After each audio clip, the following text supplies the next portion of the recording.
Hello everyone, welcome to my channel. I am Paneeksha Bhardwaj. तो आज के लेक्चर में हम क्लास 8 की एसएसटी की ज्योग्राफी का chapter number 6 that is human resources, ये चैप्टर का सेकंड वीडियो रहेगा। तो चलिए स्टार्ट करते हैं। आज वाले टॉपिक में हमने देखना है पॉपुलेशन चेंज किस तरह से होती है, क्या क्या पैटर्न्स है पॉपुलेशन चेंज के, एंड पॉपुलेशन कंपोजिशन क्या है। ठीक है।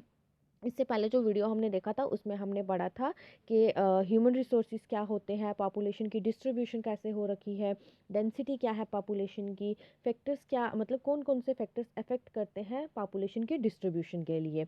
तो चलिए स्टार्ट करते हैं आज का टॉपिक। पॉपुलेशन चेंज क्या है। तो पॉपुलेशन चेंज जो है वो रेफर करता है, यहाँ पे डेफिनेशन दिया हुआ है आपको पॉपुलेशन चेंज का। पॉपुलेशन चेंज जो है उसका मतलब ये है कि change in the number of people during a specific time, यानी कि कितने लोग जो है एक स्पेसिफिक टाइम पीरियड के अंदर चेंज हो रहे हैं, यानी कि बढ़ रहे हैं या घट रहे हैं, इंक्रीज हो रहे हैं या डिक्रीज हो रहे हैं, उसको हम पॉपुलेशन चेंज बोलेंगे। ओके।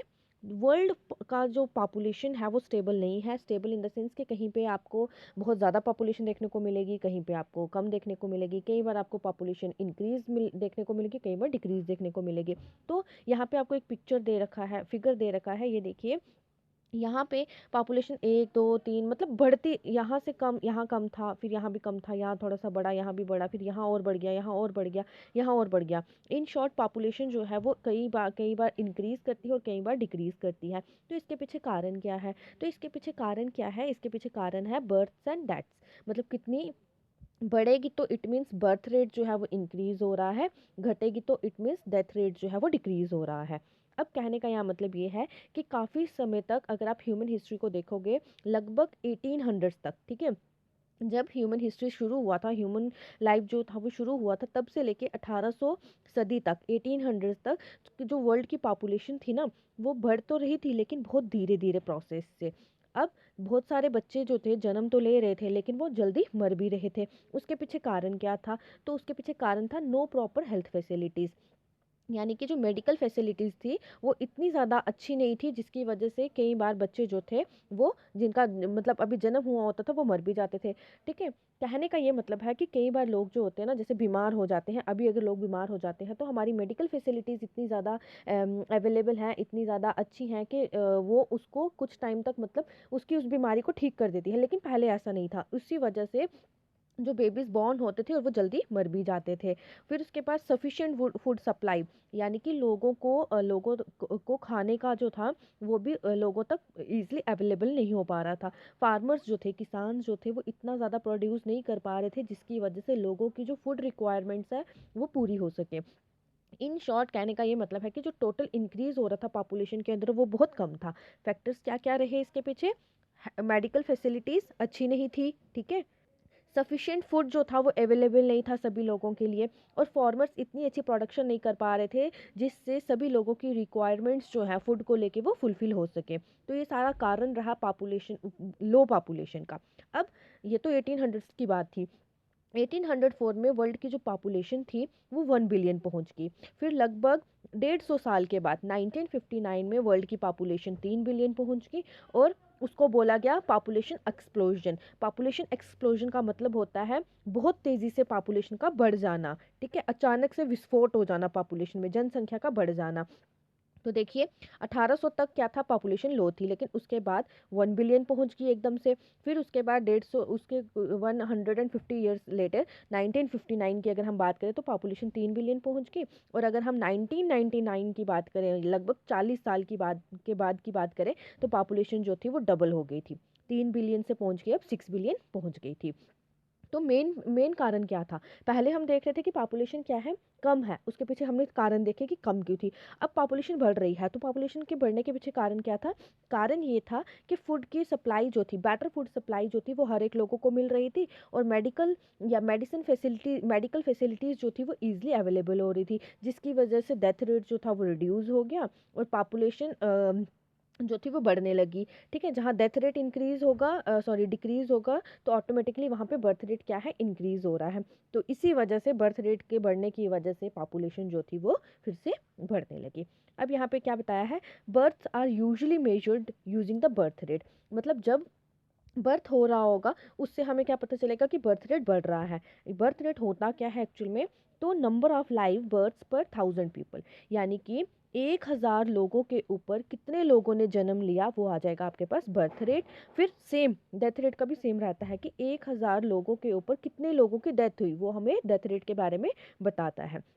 फिर आ जाता है माइग्रेशन। तो माइग्रेशन का मतलब क्या होता है, movement of people in and out of an area, मतलब लोगों का मूव करना एक जगह से दूसरी जगह में, उसको हम क्या बोलते हैं, माइग्रेशन बोलते हैं। अब आगे क्या बोला गया है कि जो बर्थ और डेथ्स है ना, ये नेचुरल कॉजेज है पॉपुलेशन चेंज के, मतलब साइज, पॉपुलेशन का जो साइज है, जो नंबर है, वो इंक्रीज और डिक्रीज हो रहा है। जब बर्थ रेट बढ़ेगा तो इंक्रीज होगा, जब डेथ रेट बढ़ेगा तो डिक्रीज होगा पॉपुलेशन का नंबर। तो ये जो बर्थ रेट और डेथ रेट है ना, ये नेचुरल काजेज है, ना ही आप किसी के बर्थ रेट पे, बर्थ के ऊपर कंट्रोल कर सकते हो, ना ही आप किसी की डेथ के ऊपर कंट्रोल कर सकते हो, दैट्स वाई ये नेचुरल काजेज है। लेकिन जो माइग्रेशन है वो नेचुरल कॉज नहीं है, वो लोग अपनी मर्जी से करते हैं, ठीक है। तो यही यहाँ पे बोला गया है कि जो डिफरेंस, मतलब जो डिफरेंस है birth rate and death rate के बीच में किसी कंट्री के, उसको नेचुरल ग्रोथ रेट बोला जाता है। कहने का ये मतलब है, बर्थ रेट और डेथ रेट के बीच का जो डिफरेंस है, ठीक है, एक कंट्री में बर्थ रेट और डेथ रेट के बीच के डिफरेंस को नेचुरल ग्रोथ रेट बोला गया है।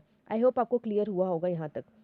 आगे क्या बोला जा रहा है, population increase in the world is mainly due to rapid increase in natural growth rate, मतलब एक वर्ल्ड की जो पॉपुलेशन इंक्रीज हो रही है वो किस वजह से हो रही है, वो हो रही है नेचुरल ग्रोथ रेट की वजह से।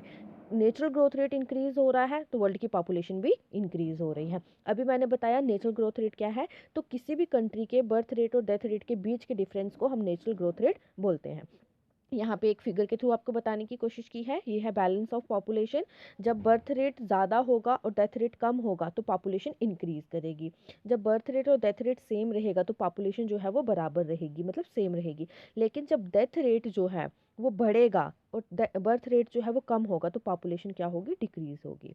फिर यहाँ पे इन्होंने बताया है, एक और वर्ड यहाँ पे मैं आपको बता दूँ, इन्होंने यूज़ किया था लाइफ एक्सपेक्टेंसी। लाइफ एक्सपेक्टेंसी का मतलब बता दूँ यहाँ पे, it is a number of years that an average person can expect to live, मतलब ये एक एवरेज नंबर बताया जाता है लोगों के, मतलब मिनिस्ट्रीज के द्वारा या सर्वे सर्वे जो करते हैं उनके द्वारा, कि कितना एज नंबर जो है, कितनी उम्र तक के लोग जो है वो जी सकते हैं। अगर हम अपने इंडिपेंडेंस की बात करें, मतलब जब देश आज़ाद हुआ था, तब लोगों की जो एक्सपेक्टेंसी एज थी, लाइफ एक्सपेक्टेंसी एज थी, वो थी 38 ईयर्स। क्यों? क्योंकि उस समय ना ही मेडिकल फैसिलिटीज़ अवेलेबल थी अच्छी, ना ही फूड की जो बेटर सप्लाई हो पाती थी सभी लोगों तक। लेकिन अगर हम 2011 के सेंसिस की बात करेंगे, तो 2011 में जो सेंसिस हुआ था, उस सेंसिस के अकॉर्डिंगली लाइफ एक्सपेक्टेंसी जो एज है लोगों की, मतलब कितनी उम्र तक के लोग जो है वो जी सकते हैं, वो थी आपकी 68, मतलब 68 एज की उम्र तक लोग जो है वो जीते हैं, ठीक है। ये कैसे जो एवरेज एज है ये बताई जाती है कि कितनी उम्र तक के लोग जो है वो जी सकते हैं। अगर आप अभी की बात करेंगे, ठीक है, कोरोना का टाइम पीरियड छोड़ के, तो अभी की अगर आप बात करेंगे, अगर कोरोना नहीं होता तो नॉर्मल लाइफ चल रही होती, तो अभी के जो टाइम पीरियड है, इस टाइम पीरियड में लोग जो है वो लगभग 70 साल तक या 60 साल तक जी पाते, ठीक है। आगे क्या बोला गया है, माइग्रेशन जो है एक अनदर दूसरा तरीका है जिसमें पॉपुलेशन साइज जो है वो क्या करता है, चेंज करता है। पीपल जो है वो कंट्री के अंदर भी मूव करते हैं और कंट्री के बीच में भी मूव करते हैं। कंट्री के बीच मतलब एक कंट्री से दूसरी कंट्री में भी जाते हैं। एमिग्रेंट्स जो हैं, यहाँ पे इन्होंने दो डेफिनेशंस दिया है, इमिग्रेशन और एमिग्रेशन। इमिग्रेशन क्या होता है और एमिग्रेशन क्या होता है, वो यहाँ पे बता रहे हैं। इमिग्रेशन होता है कि जब एक पर्सन न्यू कंट्री के अंदर एंटर करता है, और एमिग्रेशन होता है जब एक पर्सन अपनी कंट्री को छोड़ के जाता है, ठीक है। यहाँ पे यही बोला है कि एमिग्रेंट्स वो लोग होते हैं जो अपनी कंट्री को छोड़कर चले जाते हैं, और इमिग्रेंट्स वो लोग होते हैं जो दूसरी कंट्री में जाके रहना शुरू कर देते हैं। जैसे कि अगर आप यूएसए की बात करेंगे, तो यूएसए और अमेरिका, सॉरी, यूएसए में और ऑस्ट्रेलिया में इन नंबर्स जो है वो बढ़ रहा है। इन नंबर्स यानी कि वहाँ पे इमिग्रेशन जो है वो ज़्यादा हो रही है। इमिग्रेशन को इन माइग्रेशन भी बोला जाता है। लेकिन अगर आप वहीं दूसरी जगह, दूसरी कंट्री देखें, जैसे कि सूडान, तो सूडान में पॉपुलेशन का नंबर जो है वो कम हो रहा है, बिकॉज सूडान से लोग निकलकर दूसरी कंट्रीज में जा रहे हैं। फिर यहाँ पे क्या बोला गया है, दो तरह की माइग्रेशन होती है, इंटरनेशनल माइग्रेशन और विद इन कंट्रीज माइग्रेशन। मतलब एक इंटरनेशनल माइग्रेशन होती है, एक होती है इंटरनल माइग्रेशन। अब इंटरनेशनल माइग्रेशन जो होती है ना, वो लोग लेस डेवलप्ड नेशन से मोर डेवलप्ड नेशंस में जाते हैं ताकि उनको वहाँ पे एम्प्लॉयमेंट अपॉर्चुनिटीज़, क्यों क्यों जाते हैं, बिकॉज वहाँ की एम्प्लॉयमेंट अपॉर्चुनिटीज़ जो है वो ज़्यादा अच्छी होती हैं as compare to less developed nations. ठीक है, एग्जाम्पल दूँ, इंडिया जो है वो अभी डेवलपिंग नेशन है और यूएसए जो है वो डेवलप्ड नेशन है। तो इंडिया से लोग जो हैं वो यूएसए में जाके बसेंगे बिकॉज इंडिया के लोगों का ये मानना है कि यूएसए डेवलप्ड नेशन है और यहाँ पे एम्प्लॉयमेंट अपॉर्चुनिटीज़ जो है वो अच्छी हैं एज़ कम्पेयर टू इंडिया। ठीक है, ये मैं एक एग्जाम्पल के तौर पे आपको समझा रही हूँ। दूसरा आ जाता है विद इन कंट्रीज, मतलब एक कंट्री से दूसरी कंट्री के अंदर, एक कंट्री से दूसरी कंट्रीज के अंदर, मतलब नॉट कंट्रीज के अंदर, मतलब कंट्री में जैसे इंडिया है, ठीक है, इंडिया में अंदर जो है स्टेट्स आ जाएंगी, ठीक है, स्टेट्स आ जाएंगी। तो जैसे अगर मैं अभी आपके मतलब मैं समझ लीजिए मैं राजौरी की ही एग्जांपल लेती हूँ, ठीक है, क्योंकि मैं राजौरी की रहने वाली, तो मैं राजौरी की बात करूँगी। तो राजौरी में मैं रहती हूँ, तो मैं राजौरी छोड़ के जम्मू चली जाती हूँ या फिर पंजाब चली जाती हूँ। क्यों? बिकॉज़ राजौरी में मैं बोलूँगी कि यहाँ पे मेडिकल फैसिलिटीज़ अच्छी नहीं है, यहाँ पे एजुकेशन फैसिलिटीज़ अच्छी नहीं है, इसलिए मैं जम्मू जाके सेटल हो जाऊँगी बिकॉज़ वहाँ का infrastructure, medical facilities, education, employment opportunities ज़्यादा अच्छी हैं एज़ कम्पेयर टू राजौरी। तो यहाँ पे यही बताया है कि जब लोग क्या करते हैं, रूरल एरिया से अर्बन एरियाज़ के तरफ मूव करने लगते हैं, तब भी क्या होता है, पॉपुलेशन के साइज़ में चेंज आना शुरू हो जाता है। और लोग रूरल एरिया से अर्बन एरियाज़ में क्यों जाते हैं? बिकॉज़ वहाँ पे एम्प्लॉयमेंट अच्छी होती है, एम्प्लॉयमेंट अपॉर्चुनिटीज़ अवेलेबल होती हैं, एजुकेशन फैसिलिटीज़ अच्छी होती है और हेल्थ फैसिलिटीज़ अच्छी होती हैं। अब आता है पैटर्न्स ऑफ पॉपुलेशन चेंज। तो rate of population growth vary across the world, कि जो मतलब पॉपुलेशन ग्रोथ का जो रेट है ना, वो क्या करता है, वर्ल्ड में वेरी करता है। मतलब वर्ल्ड की डिफरेंट डिफरेंट कंट्रीज़ में आपको अलग अलग देखने को मिलेगा। कहीं पे पॉपुलेशन बहुत ज़्यादा होगी, कहीं पे बहुत कम होगी। उसके पीछे कारण क्या है? तो क्या बोला जा रहा है, जो वर्ल्ड की टोटल पॉपुलेशन है वो बढ़ रही है तेज़ी से, लेकिन इसका एक्सपीरियंस जो है वो सभी कंट्रीज़ नहीं ले रही हैं। देखिए, ये वर्ल्ड है, ये डिफरेंट डिफरेंट कंट्रीज़ हैं, ठीक है, टोटल 193 कंट्रीज़ है वर्ल्ड के अंदर। वर्ल्ड की पॉपुलेशन तो इंक्रीज़ कर रही है, लेकिन ज़रूरी नहीं है कि वर्ल्ड की पॉपुलेशन इंक्रीज़ कर रही है तो उसमें इन सभी कंट्रीज़ का योगदान होगा। नो, हमने स्टार्टिंग में पढ़ा था कि टोटल अगर 7 कॉन्टिनेंट्स हैं, उन 7 कॉन्टिनेंट्स में 2 कॉन्टिनेंट्स ऐसे हैं जहाँ की पॉपुलेशन बहुत ज़्यादा है, वो था अफ्रीका एंड एशिया। ये 2 कॉन्टिनेंट्स थे। अब हमने ये देखा कि इन 2 कॉन्टिनेंट्स में भी बहुत ज़्यादा इन्हीं 2 कॉन्टिनेंट्स में ज़्यादा, मतलब वर्ल्ड की आधे से ज़्यादा पॉपुलेशन जो है वो इन 2 कॉन्टिनेंट्स में है, हमने ये देखा था। फिर हमने देखा था कि टॉप 10 कंट्रीज़ ऐसी हैं जहाँ की पॉपुलेशन जो है वो बहुत ज़्यादा है, 10 लाख से भी ज़्यादा है। तो वो कौन सी कंट्रीज़ थी? हमने 10 कंट्रीज़ के बारे में पढ़ा था, जिसमें चाइना, इंडिया, इंडोनेशिया, बांग्लादेश, ठीक है, इन सब के बारे में पढ़ा था। तो इसके पीछे कारण क्या है? मतलब कारण नहीं कह सकते हम, ये मैं यहाँ पे ये बताने की कोशिश कर रही हूँ कि वर्ल्ड की पॉपुलेशन जो है वो तो बढ़ रही है, लेकिन ज़रूरी नहीं है कि वर्ल्ड की पॉपुलेशन बढ़ रही है तो उसमें सभी कंट्रीज़ का योगदान है। कुछ कंट्रीज़ जो हैं वो उसमें अपना रोल प्ले कर रही हैं वर्ल्ड की पॉपुलेशन को बढ़ाने में। जैसे यहाँ पे इन्होंने एग्जाम्पल दी केन्या की, ठीक है, केन्या एक कंट्री है, यहाँ पे पॉपुलेशन ग्रोथ रेट जो है वो बहुत ज़्यादा है। बहुत ज़्यादा क्यों है? बिकॉज़ यहाँ पे बर्थ रेट भी हाई है और डेथ रेट भी हाई है, दोनों हाई है, इसलिए यहाँ की पॉपुलेशन क्या है, बहुत ज़्यादा है। फिर यहाँ की हेल्थ फैसिलिटीज़ अच्छी हैं, जिसकी वजह से डेथ रेट जो है वो बहुत कम हो रहा है, लेकिन बर्थ रेट बहुत ज़्यादा है, इसलिए यहाँ का ग्रोथ रेट जो है वो क्या है, बहुत हाई है। फिर अगर आप दूसरी कंट्री की बात करेंगे जैसे यूके यानी कि लंदन की अगर आप बात करेंगे, तो पॉपुलेशन ग्रोथ जो है वहाँ पे बहुत कम तरीके से बढ़ रही है। उसके पीछे कारण क्या है? बिकॉज़ वहाँ का डेथ रेट जो है वो भी लो है और बर्थ रेट जो है वो भी लो है, इसलिए वहाँ की पॉपुलेशन जो है वो बहुत स्लो प्रोसेस से बढ़ रही है। आई होप यहाँ तक क्लियर हुआ होगा। अब आता है आपके पास पॉपुलेशन कंपोजिशन, कि मतलब किस एज के लोग यहाँ पे रह रहे हैं, काम क्या कर रहे हैं, ठीक है, वो सारा हम इसके अंदर देखेंगे। तो यहाँ पे इन्होंने बोला है how crowded a country is has little to do with its level of economic development. मतलब एक कंट्री के अंदर कितनी ज़्यादा भीड़ भाड़ है और उस कंट्री के लोग कितना ज़्यादा एफर्ट्स लगा रहे हैं अपनी कंट्री की डेवलपमेंट को बढ़ाने में या इकोनॉमिक डेवलपमेंट करने में, तो वो हमने देखना है। जहाँ जैसे कि यहाँ पे इन्होंने एग्जांपल दिया है बांग्लादेश और जापान का। तो बांग्लादेश और जापान जो है, यहाँ पे पॉपुलेशन बहुत ज़्यादा है, ठीक है, बांग्लादेश में भी और जापान में भी। लेकिन जापान जो है वो इकोनॉमिकली ज़्यादा डेवलप्ड है एज़ कम्पेयर टू बांग्लादेश। तो क्यों?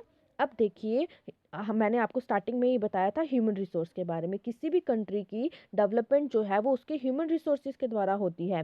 तो जापान के जो लोग हैं वो ज़्यादा टैलेंटेड हैं, हेल्दी हैं, मतलब एजुकेटेड हैं। दैट्स वाई जापान की जो डेवलपमेंट है, इकोनॉमिकल डेवलपमेंट जो है वो ज़्यादा है as compare to Bangladesh. To understand the role of people as a resource we need to know more about their qualities. मतलब पीपल को एज अ रिसोर्स समझने के लिए या उसका रोल देखने के लिए हमें हमारा ये बहुत ज़रूरी है, हमारा ये जानना कि उनकी क्वालिटीज़ क्या क्या है। जैसे कि पीपल जो हैं, मतलब सभी लोग जो है वो 60 साल के तो नहीं है, सभी लोग 5 साल के भी नहीं हैं।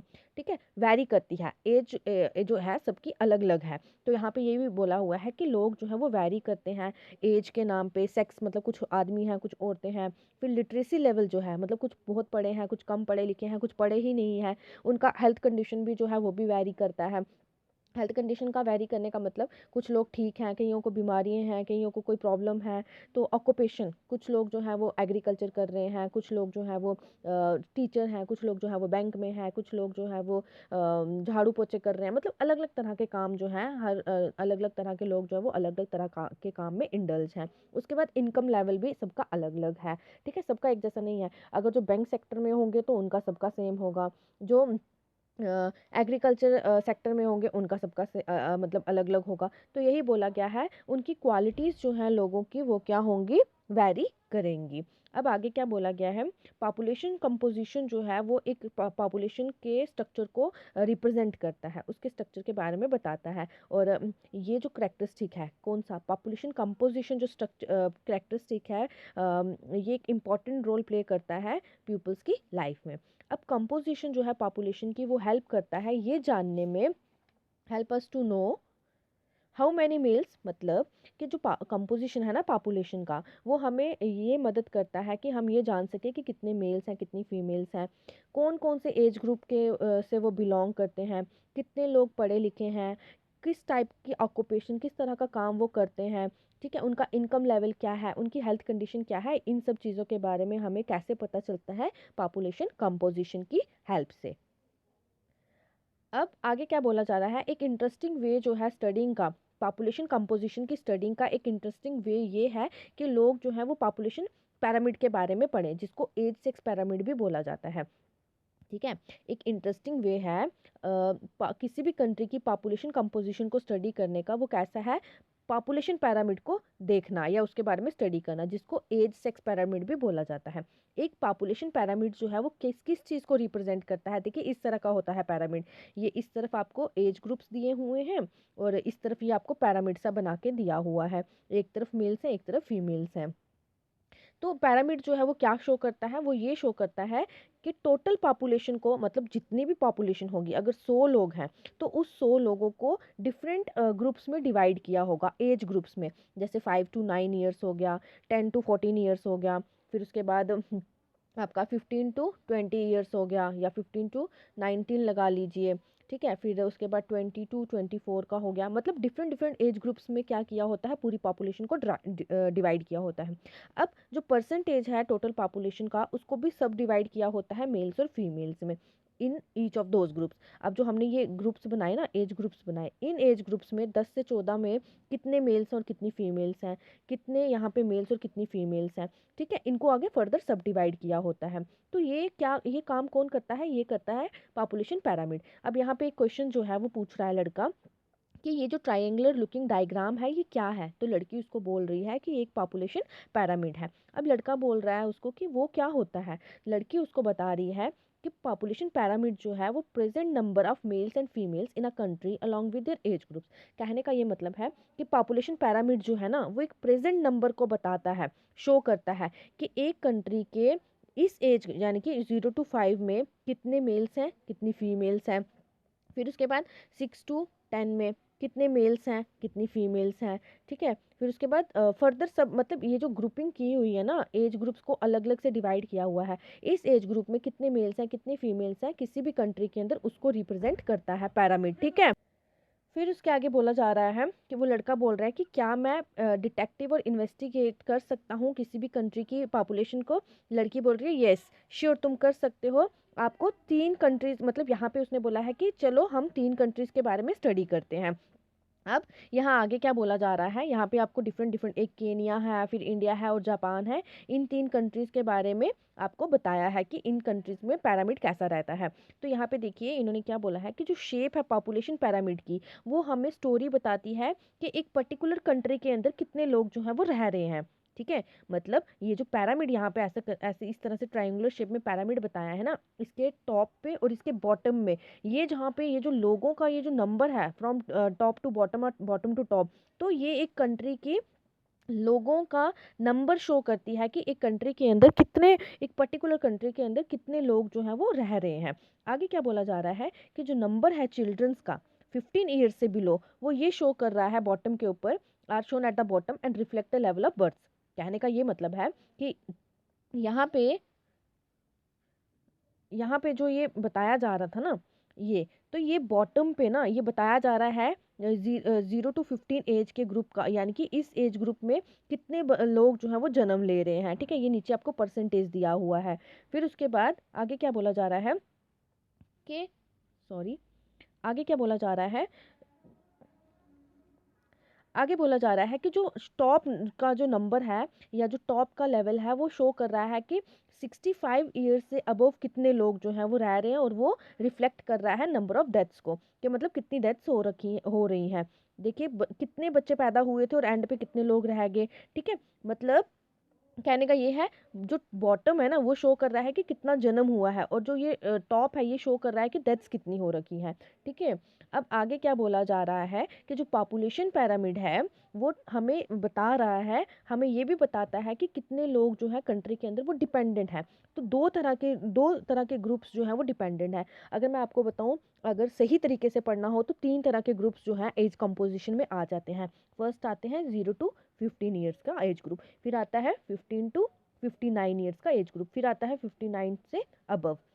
अब ये जो होते हैं ना, ये चिल्ड्रंस होते हैं, ये डिपेंडेंट होते हैं अपने पेरेंट्स के ऊपर। ठीक है, ये खुद तो काम नहीं कर सकते और काम करके अर्न नहीं कर सकते, अपनी इकॉनमी जनरेट नहीं कर सकते, इनकम जनरेट नहीं कर सकते, इसलिए पेरेंट्स के ऊपर डिपेंडेंट रहते हैं। इनकी एजुकेशन, इनकी हेल्थ की रिस्पॉन्सिबिलिटी, इनके कपड़ों की रिस्पॉन्सिबिलिटी, इनके खाने की रिस्पॉन्सिबिलिटी क्या करती है, इनके पेरेंट्स देखते हैं। फिर आता है 50 to 59 ईयर्स का, तो ये लोग होते हैं एक्टिव, या आप बोल सकते हैं यंग मेंबर्स, तो ये काम भी करते हैं। और फिर आता है 59 प्लस, तो ये लोग जो हैं ये भी क्या होते हैं, रिटायर हो जाते हैं, काम करने लायक नहीं होते क्योंकि इनके पास इतनी एनर्जी नहीं होती है, और इनको वापस से जॉब नहीं मिल पाती है क्योंकि एज हो चुके होते हैं। और आपको पता है गवर्नमेंट कोई भी ऑफिस होगा वहाँ पे 60 उम्र का जो भी आदमी होता है उसको रिटायर कर दिया जाता है। तो इन शॉर्ट कहने का ये मतलब है, ये 3 एज ग्रुप्स मैंने आपको बताए। तो ये जो एज ग्रुप है ये वाला, और ये जो एज ग्रुप है, इस एज ग्रुप के लोग जो हैं वो डिपेंडेंट होते हैं इन लोगों के ऊपर, बिकॉज ये लोग एक्टिव होते हैं, अर्न करते हैं, और इनके ऊपर ये डिपेंडेंट होते हैं टोटली। ठीक है, यही चीज़ यहाँ पे बताने की कोशिश की है। ये वर्किंग एज के लोग होते हैं और ये पैसा कमाते हैं, इसलिए दो एज ग्रुप्स जो हैं आपके बिलो 15 ईयर्स, और दूसरा आ जाता है एज ओवर 65 ईयर्स, ये लोग डिपेंडेड होते हैं वर्किंग एज के लोगों के ऊपर। आगे क्या बोला जा रहा है, जो पॉपुलेशन पैरामिड है कंट्री का, जिसमें बर्थ और डेथ रेट जो है वो दोनों सेम रहती है, are high is broad at the base and rapidly narrows towards the top. This is because although many children are born, a large percentage of them die in their infancy. Relatively few becomes adults and there are very few old people. This situation is typified by the pyramid shown for Kenya figure 6.7. यहाँ पे ये बताने की कोशिश की है कि ये जो पैरामिड है ना, इसमें बहुत सारे बच्चों ने जन्म लिया है, बहुत सारे बच्चों ने जन्म लिया, अडल्ट्स में कुछ पहुंचे और बुढ़ापे में तो कुछ लोग पहुंचे ही नहीं। जिन बच्चों ने इधर जन्म लिया था, कुछ तो एडल्ट्स में पहुंच गए लेकिन कुछ तो पहुंच ही नहीं पाए, बीच में ही कुछों की मौत होगी। तो ये जो इस तरह की पोजीशन जो है ना वो केन्या में देखने को मिलती है, बिकॉज वहाँ पे मेडिकल फैसिलिटीज़ इतनी ज़्यादा अच्छी नहीं थी, दैट्स वाई वहाँ पे बच्चे जो थे वो बचपन में ही कुछ मर जाते थे, मतलब कुछ जो है वो अडल्ट्स में पहुँचते थे, और कुछ जो है बहुत ही कम जो लोग थे वो कहाँ पहुँचे, आपके ओल्ड एज में। फिर आती है इंडिया जैसी कंट्री, तो इंडिया में डेथ रेट जो है वो यंग लोगों के बीच में बहुत कम देखने को मिला है, जिसकी वजह से उनका जो पैरामिड है, पैरामिड जो है वो क्या कर रहा है, ब्रॉडर है, in the younger age groups because more infants survive to adulthood. This can be seen in the pyramid for India figure. Such population contains a relatively large number of young people and which means a strong and expanding labor force. कहने का ये मतलब है, ये India का इन्होंने pyramid show किया, इन्होंने बोला यहाँ पे बच्चों ने जन्म लिया, अब ये बच्चे जो थे यहाँ पे जाके सरवाइव किया, बुढ़ापे में कुछ ही पहुँच पाए, तो यहाँ पे वर्किंग एज के जो लोग हैं वो ज़्यादा हैं। तो इंडिया के अंदर क्या है, वर्किंग एज के लोग ज़्यादा हैं, तो ये लोग जो हैं वो लेबर फोर्स में बढ़ रहे हैं। अगर कंट्री जैसे जापान की अगर आप बात करेंगे तो यहाँ पे low birth rate makes the pyramid narrow at the base, decrease death rates, allow number of people to reach old age. कि जो जापान का जो पैरामिड है ना, ये नैरो है, बेस मतलब अगर आप बेस देखेंगे इसका तो यहाँ पे ये नैरो में है। दैट मीन्स यहाँ पे जो डेथ रेट्स है वो डिक्रीज हो रहा है और वो अलो कर रहा है लोगों को कि वो ओल्ड एज में पहुँच सके। यहाँ पे डेथ रेट जो है वो बहुत कम है, यहाँ पे डेथ रेट इतना ज़्यादा नहीं है जिसकी वजह से लोग जो है वो ओल्ड एज में भी पहुँच रहे हैं। ठीक है, ये एज पैरामिड है, एज सेक्स पैरामिड। अब यहाँ पे ये बोला क्या है कि स्किल्ड स्पिरिटेड और होपफुल यंग पीपल जो है वो क्या करते हैं, किसी भी कंट्री का नेशन होते हैं। मैंने आपको पहले ही किसी भी नेशन का क्या होते हैं, फ्यूचर होते हैं। मैंने आपको पहले ही बोला, जिन लोगों के अंदर टैलेंट होगा, जो लोग एक्टिव होंगे, जो लोग एजुकेटेड होंगे, वो लोग किसी भी कंट्री के फ्यूचर को क्या करते हैं, रिप्रेजेंट करते हैं। बिकॉज जब वो एक्टिव होंगे, यंग होंगे, टैलेंटेड होंगे, तो वो अर्न करेंगे, वहाँ की इकॉनमी को जनरेट करेंगे, तो ऑटोमेटिकली वहाँ की कंट्री के अंदर भी डेवलपमेंट देखने को मिलेगा। तो यहाँ पे ये बोला है इंडिया के अंदर फॉर्चुनेटली मतलब किस्मत से इंडिया के अंदर ये रिसोर्स जो है, ह्यूमन रिसोर्स जो है वो देखने को मिल रहा है। बिकॉज वहाँ पे लोग जो है वो पढ़े लिखे भी हैं और उनके अंदर स्किल्स भी हैं और उनको ऐसी ऐसी अपॉर्चुनिटीज़ दी जा रही हैं ताकि वो अपने आप को एबल बना सके और प्रोडक्शन कर सकें और इकॉनमी को जनरेट कर सकें। आई होप आपको यहाँ तक अच्छे से समझ में आया होगा ये चैप्टर। और अगर आपको अच्छा लगा हो वीडियो तो लाइक करें, अपने दोस्तों के साथ शेयर करें एंड चैनल को सब्सक्राइब करना ना भूलें। तो आज के लिए हम इतना ही रखते हैं। Thank you and have a good day. कोई भी डाउट होगा तो कमेंट सेक्शन में पूछ लीजिएगा। Thank you.